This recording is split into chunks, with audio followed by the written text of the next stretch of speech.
Today we've assembled a very impressive group of leaders from the private sector and are putting them to work here today to work on some of the country's biggest challenges that will make a very meaningful difference to a lot of its citizens. This is Technology Week here at the White House, and we are proud to be kicking it off with your engagement and assistance as we work to modernize the government's technology infrastructure.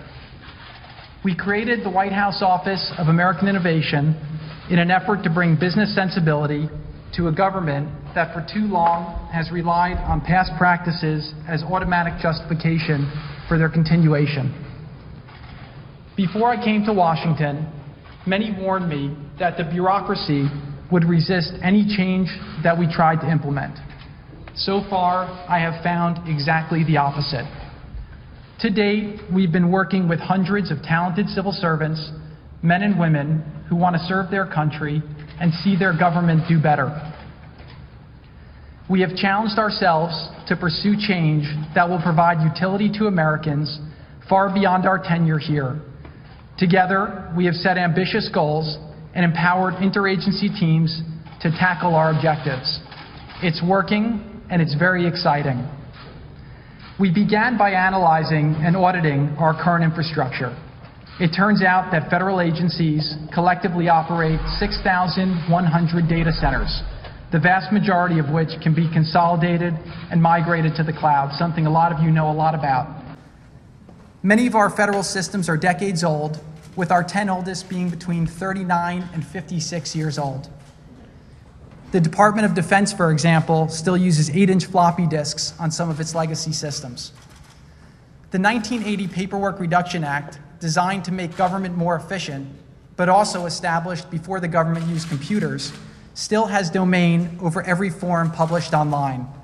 This requires a 6-month review and a rigorous interagency process to approve any changes that can be made on a government website, regardless of how minor they are. This traps thousands of processes and paperwork and prevents routine improvements, optimization, and often innovation. The VA has 532 forms on vets.gov, the majority of which are not accessible by modern browsers. Most services still use paper forms, including 90% of healthcare applications and 86% of claims. Our veterans deserve better, and that's what we are going to deliver. Civilian agencies maintain over 1.6 million email addresses via on-premise servers, which are maintained by over 40 different contracts, paying on average $20 per user per month. Agencies that have migrated to cloud-based email have seen these costs reduced to as little as $3 per user. Our goal here is simple. We are here to improve the day-to-day lives of the average citizen. That's a core promise, and we are keeping it. Together, we will unleash the creativity of the private sector to provide citizen services in a way that has never happened before. We will foster a new set of startups focused on GovTech and be the global leader in the field, making government more transparent and responsive to citizens' needs. We are encouraged by the enthusiasm and collective desire to succeed, and we have already begun to see many improvements. 2 weeks ago, Secretary Shulkin announced a plan to unify the electronic medical record systems of the VA and the DoD. As the two systems encompass essentially the same set of users, this merger would seem obvious. However, this has been a major issue for veterans, and despite 16 years of failed efforts, the Trump administration got it done in less than 5 months. Additionally, the VA has already been able to reduce the average wait time for claim establishment from 25 days to 8. Secretary Shulkin has done an outstanding job and has many more great announcements that will be coming soon, including a very big one this coming Friday. OMB has eliminated more than 30 outdated and unnecessary technology policies, comprising of more than 850 discrete requirements of federal agencies. This effort alone will reduce compliance costs by tens of thousands of work hours per year. For example, until last week, the government was still requiring federal agencies to check software for Y2K compliance.